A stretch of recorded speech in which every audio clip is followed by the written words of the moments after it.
Welcome to New York's number 2 sports show. The Giants get destroyed by the Philadelphia Eagles 28-3 in the return of Saquon Barkley to MetLife Stadium. And pretty predictable outcome in terms of like what the Giants, what you know that they are. Now, I didn't think they'd get killed like this. I actually thought it would be fairly competitive, even though, Giants, not a good team at home.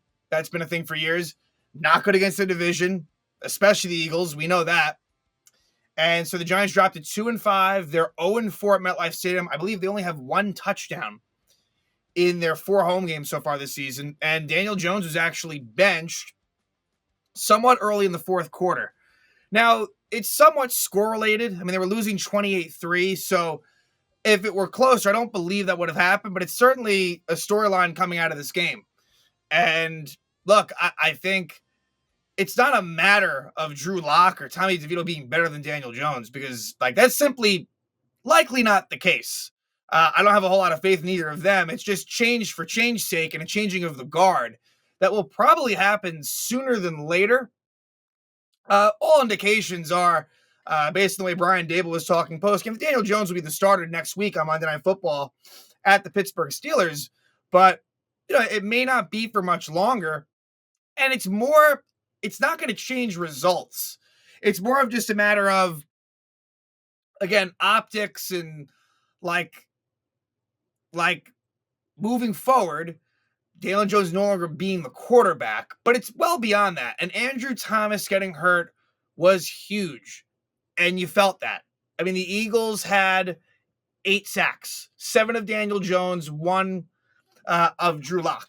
So the Giants could get nothing going offensively. The stats are ugly. Very, very ugly.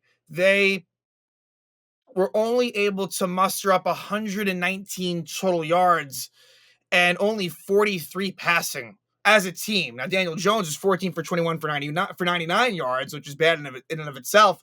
The longest play the Giants had on the day was a 14-yard reception by Malik Neighbors. So Malik Neighbors makes his return, but what's the problem is that he went 4 for 41 in the first half, didn't have a single catch in the second half, and I think with Thomas out, this whole offense is going to be likely one of the worst the rest of the way.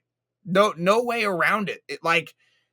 Because the offensive line was the one big thing that was going well more than anything, and now that is just done. I mean, Josh Azudu, this is not, for him to be playing left tackle, for him to be starting at left tackle on an NFL team is a scary proposition.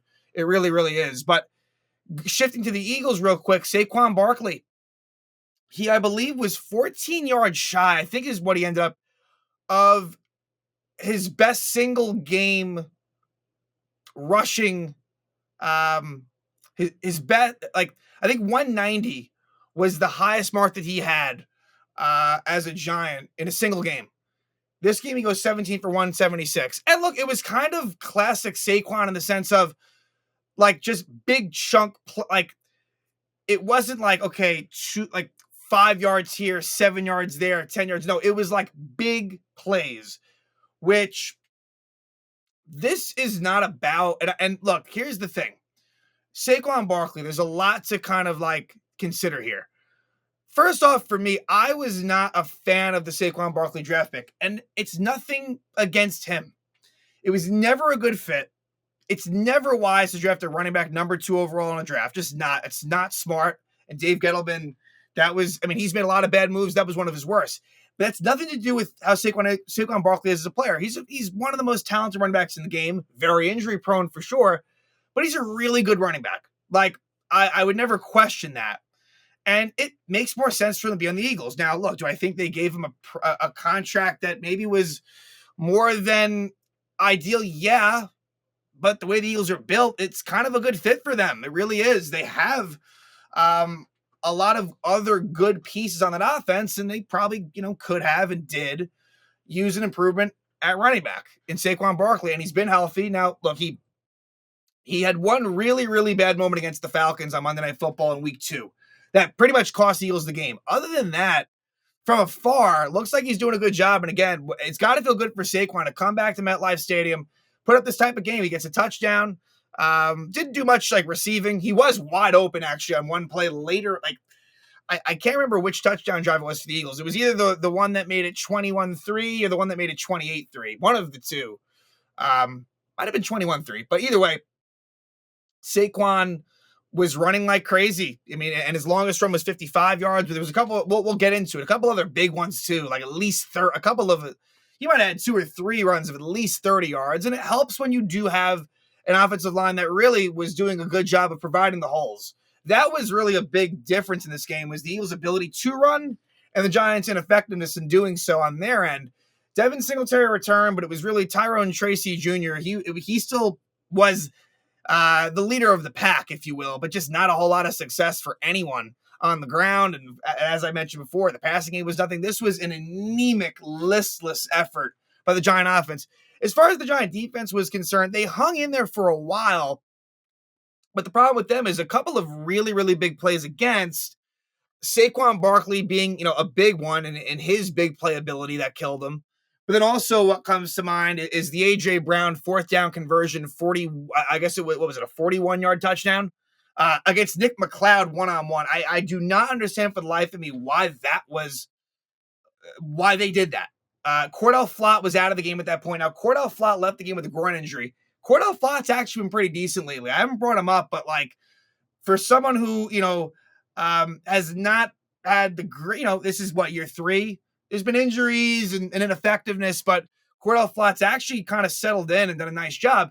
He left the game, and Deonte Banks was the one that was guarding A.J. Brown for the most part. On that big, crucial play, with no help provided, A.J. Brown versus Nick McLeod. What happens? 41-yard touchdown. And that's kind of your ball game right there. And then later on, another big 4th down conversion deep into Giant territory where they go 3-man rush and they sit Raheem Nunez-Roches, Nacho, a.k.a., back in cover. I don't know what, was going on there. He was providing nothing, and so Hurts had all the time he needed, to just tuck it and run for a 1st down, and the Eagles would eventually punch it in for a touchdown. So what ends up being just a really easy win for the Eagles. Now, like I said, the first quarter, it was kind of a defensive battle through and through, but the Eagles found their way, and the Giants just didn't. I'm trying to see if there's any other stats that jump out big time. I mean, this was just so bad. This is, in terms of this 2024 season, this was probably the worst. I mean, that Viking game was awful. I'm trying to think about how I felt in the moment. The Vikings, we now know, are a pretty solid, more than solid NFL team this year. They're both really bad. They're both really bad for different reasons. But this, the Giants, at least in other weeks, and look, the Giants, honestly, they could be 1-6, or they could, in theory, be 4-3. 8 ranges, and that's what happens in the NFL. But just the time of possession was majorly advantage Eagles. 35 minutes to basically 25 for the Giants. Weren't a whole lot of penalties in this game. There were no turnovers. And both teams were not good on 3rd down. Eagles were actually 1 for 13, but 3 very key 4th down conversions. I think the last 4th down conversion was actually a tush-push touchdown by Jalen Hurts. So the 4th downs that the Eagles got were critical. Total yards, 339 to 119. That is just a beatdown. No, and here's the biggest one. Here is the biggest one, because the Eagles didn't really get much passing done either. And the Giants had, I think, 5 sacks. We'll talk about the sacks in a second. Rushing, 269 to 76 rushing yards. Just a thorough beatdown by a Philadelphia Eagles team that it's not all that good. They're coming off of barely beating Cleveland last week. So, look, I already in my mind, very early in the season, was, I'm not going to say proactively rooting against the Giants. I wasn't. Now I will be. Because as was proven last season, they would have been better off losing games down the stretch. And I know that different fans have different opinions. I'm not saying you're right or wrong. This is just me. But if they had lost games, I think you're feeling better about Jaden Daniels. Maybe not so much this season, but at the very least in the future, than you are with the current QB situation you have now, And then not for nothing, Jaden Daniels is in the division, but that's here nor there. But the Giants, it's just fucking ridiculous how bad they are at home. This is such a bad. They're not a good team in general, but specifically at home and against the division, or whether it's in prime time, it's just sickening. It really, really is. So, and I don't see it getting any better. I really don't. Now you take Andrew Thomas out of the equation. Oof, that is ugly. As far as injuries, Dexter Lawrence and Brian Burns were dealing with injuries that in game as well, but still did make their presence felt. It seems like it's a hip for Dexter Lawrence and a groin issue for Brian Burns. I think that they'll work through it, but a couple of sacks for Dexter Lawrence, 9 sacks on the season. That's the thing. Dexter Lawrence is an all-world, amazing, like top of the line defensive player. 9 fucking sacks for Dexter Lawrence through 7 games is just insane. And as well, a sack by Brian Burns, Azeez Ojulari, who's playing in place of Kayvon Thibodeau, and then Timon Fox got a sack. I think his was later on against Kenny Pickett. He came in. A lot of backups were in that fourth quarter. But yeah, as far as injuries, Adoree Jackson was out in this game, I believe, with a neck injury. So Adoree, very injury prone. It's a thing with him for sure. And, it's certainly, now deeper in his career too, it seems like it's more prevalent. And like I said, Cordell Flott leaves the game with a groin injury. That was notable. I think Ty Summers, the special teams guy, he left with injury as well. And then also Jalen Hyatt ends up with a cracked rib. So like the one chance he gets, it wasn't a perfect throw by Drew Lock, but it was catchable for Hyatt. It goes off his hands. He falls to the ground, and apparently he cracked a rib. So don't know what the prognosis is going to be on that as far as when we see Hyatt again, but that has been a massive, massive disappointment after what was not a good rookie year, but it was, you saw signs of maybe something there, and that's just completely not been the case now. So let's jump in to this here NFC East matchup where now the Giants sit at 0-3 in division. Again, this is, if there was any hope going into this week, A, Andrew Thomas being out for the season, that killed it. And then B, this result, certainly, that is all she wrote, logically speaking. Even if the Giants do somehow win on Monday Night Football next week against the Steelers, like even if they win that game, it does not mean that this team is going to be anywhere near close to playoff competition this season. It's just not happening. I'd be stunned. So Giants start off with the ball. And again, going through these, it's difficult. And this one especially, like the Giants did absolutely nothing. First play actually was a 13-yard pass to Malik Neighbors. So the Giants very quickly get the ball to midfield, but then they stall out. On a 3rd and 3, one of those short, it ends up being incomplete passes from Jones to Wan'Dale Robinson. Wan'Dale Robinson, what was he today? Like 6 for 23. It's just like, it's such, and it's almost symbolic of the Giants. Like Wan'Dale, like 6 receptions that's a decent amount. 23 yards though. Like there's no downfield ability when it comes to Wan'Dale. And that's got to be pretty easy to defend. You know that it's going to be basically throws of 5 yards or less to Wan'Dale. That's pretty much what it is. So the Giants punt it away. Eagles get the ball. But good job by the Giants. There was an initial A.J. Brown first down, but Azeez Ojulari sacks Jalen Hurts. And then actually on the 3rd down, Saquon Barkley makes a catch and trucks his former teammate, Dane Belton, to the ground. Saquon was certainly ready to go, and the fans did boo him. For me, like, I get the fans booing, absolutely. For me, there's no hate towards Saquon. I was never the biggest Saquon fan to begin with. But for me, like, hey, look, it sucks he went to the rival, but hey, he's doing what's best for him, and I get it. So anyway, Eagles punted away. Giants get the ball back. And again, I guess I should note as well, Greg Joseph was the kicker again, and he was actually successful 1 for 1 in field goals in this game. And then Matt Hawk, he would be the punter again. He's not very good. And Jamie Gillen is still recovering from a hamstring injury. So let's see here. Giants actually got a Daniel Bellinger first down reception. But the drive does eventually end very quickly on a third down, and this is where Azudu is just completely, I mean, sped around basically by Josh Sweat, who sacks Daniel Jones. So the Eagles get the ball. Then you're kind of trading off a lot of three and outs. And Brian Burns is the one that ends this drive. He sacks Jalen Hurts. Giants get the ball back. They go three and out, and it's a sack by who got the sack for the Eagles here? It would be Nolan Smith. He's the one that gets the sack to end that drive. And so now we go to, let's see. Again, it's three and outs left and right.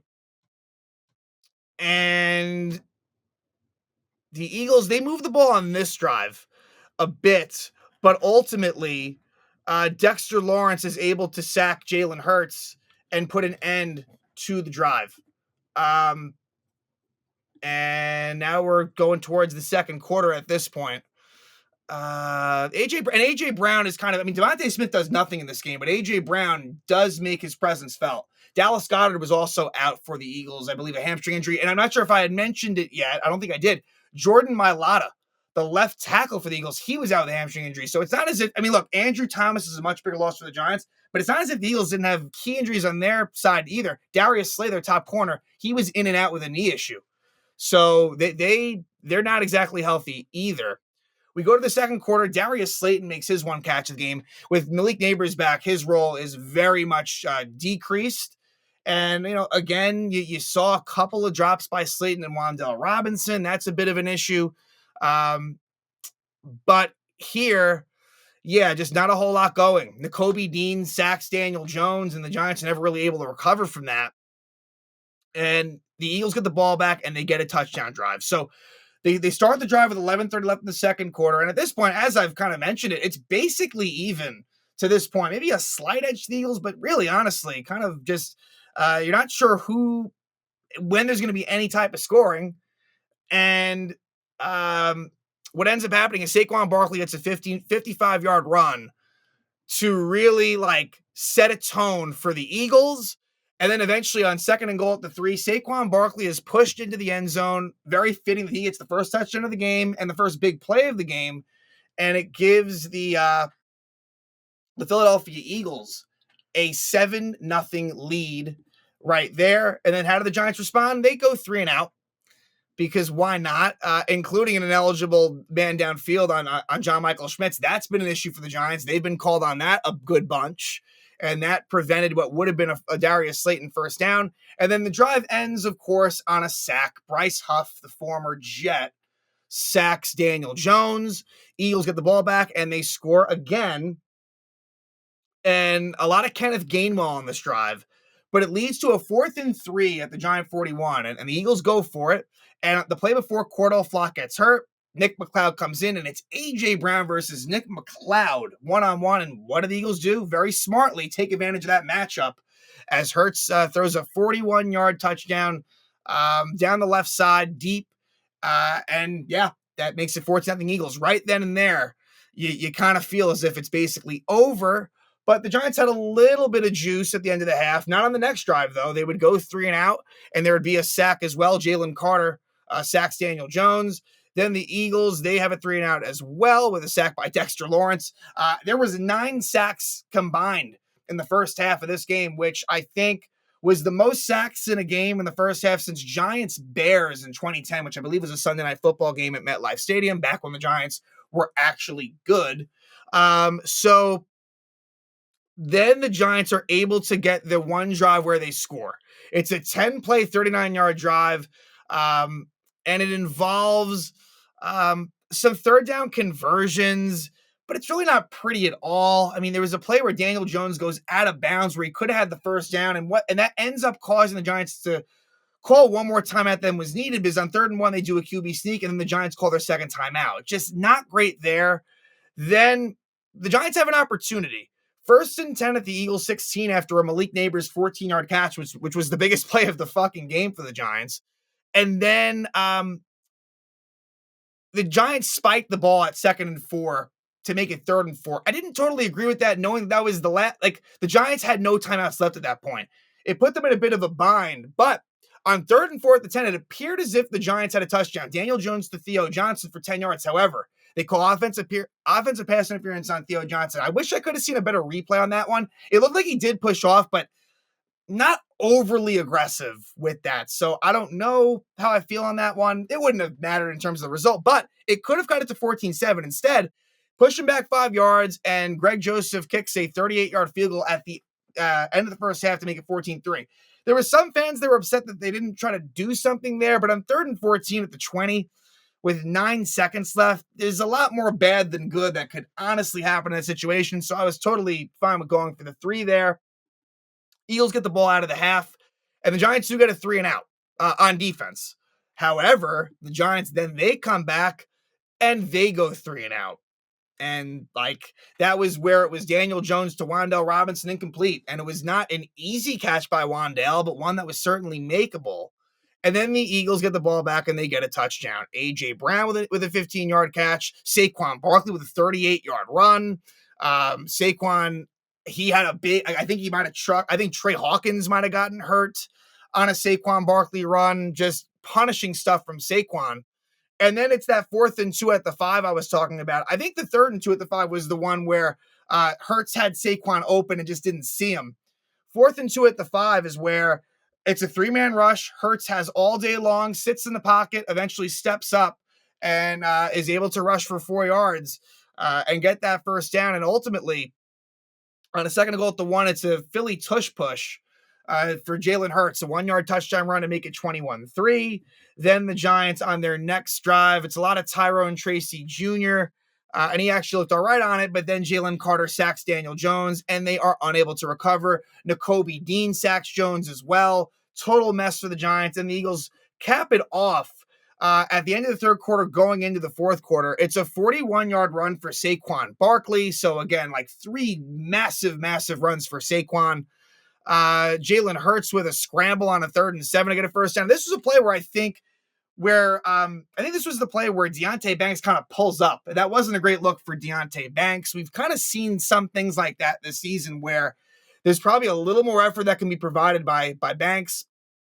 Then Kenneth Gainwell's in for a lot of it. And eventually on a 4th and goal at the 1, of course, it's another Jalen Hurts 1-yard touchdown to make it 28-3. Then is where, with 11:26 left in the 4th quarter, Drew Lock replaces Daniel Jones. And it's really nothing better for Drew Lock. In fact, the first play was what goes down as a fumble and recovered by Drew Lock. And then I think he may have thrown it to Wan'Dale for a negative 1-yard reception. But they go 3 and out on that drive. Then the Eagles get the ball back, and Kenny Pickett's in for Jalen Hurts. They go 3 and out. Giants get the ball back. This, I think, was I don't think this was the Jalen Hyatt one. This is one where Drew Lock gets sacked. It wasn't his, just the offensive line was way worse than Andrew Thomas. Josh Azudu was terrible, as you'd expect, but other guys weren't good either. To be fair, it wasn't just an Azudu thing. The whole line was just discombobulated. And the sack fumbled by Drew Lock, recovered by Greg Van Roten. Giants punted away. Eagles with another 3 and out. And then I think this one here, is where Jalen Hyatt gets hurt. It's a deep shot where Hyatt beats his guy, but he's unable to corral it in and gets hurt as well. Eventually the Giants punt it. The Eagles do on their next drive. Although what does happen is the Giants were going to get the ball back, and Timon Fox roughed the kicker. So it went from Giants getting the ball back again. The game was over, to the Eagles then maintaining possession. And technically, the Giants would get the ball back with 19 seconds left. But this 4th quarter was a mess. Another just embarrassing joke of a game at MetLife Stadium. Eagles win it 28-3. Like I said, Giants move to 0-4 at home, 2-5 overall. And next up is a Monday Night Football game at Pittsburgh. And I think notoriously, the Steelers have a very, very good home Monday night record under Mike Tomlin. Like something like just out of this world. And look, as I'm recording this, the Steelers have not had their Sunday night football game at home against the Jets. All indications are Russell Wilson will be making his debut with the Steelers. I think if I was Pittsburgh, I don't know that I would have made that switch. I think I would have stuck with Justin Fields, but I guess we'll see how Russell Wilson does. Either way, I think the Giants are going to have a really tough time. I mean, I think TJ Watt's probably licking his chops in terms of what's possible with no Andrew Thomas. The Giants are going to have a very hard time scoring points against Pittsburgh. So even if the Steelers, if they have trouble, you got to think that they'll find a way. But hey, the Giants, they're not good on prime time, but the Giants generally seem to play a more competitive brand of football on the road. Either way, though, this 2024 season, it's not headed in a good direction at all. And I think it's going to get a lot worse from here. For me, I prefer losses the rest of the way. Get that draft pick as high as possible. Where I land on Joe Schoen and Brian Daboll, I think Joe Schoen, in terms of his drafting, it's been really, really poor in terms of talent evaluation. I think he has an idea of what you can scoff at this, but I think he does have a general idea of what he's doing process-wise when it comes to the finances and some of the trades. But I think as far as the drafting, it's been so brutal. And so I don't really land in a great place with Joe Schoen. When it comes to Brian Daboll, I understand the frustrations there too. I'm more pro Daboll. So if the Giants do lose games the rest of the year, if this is not me wanting them to make like a full-on regime change, it's with the idea of getting a better draft pick so they can get a better quarterback. That is the goal here, and we shall see what happens. There's a lot of bad teams in the NFL, so it's not going to be easy for the Giants to just land a top draft pick.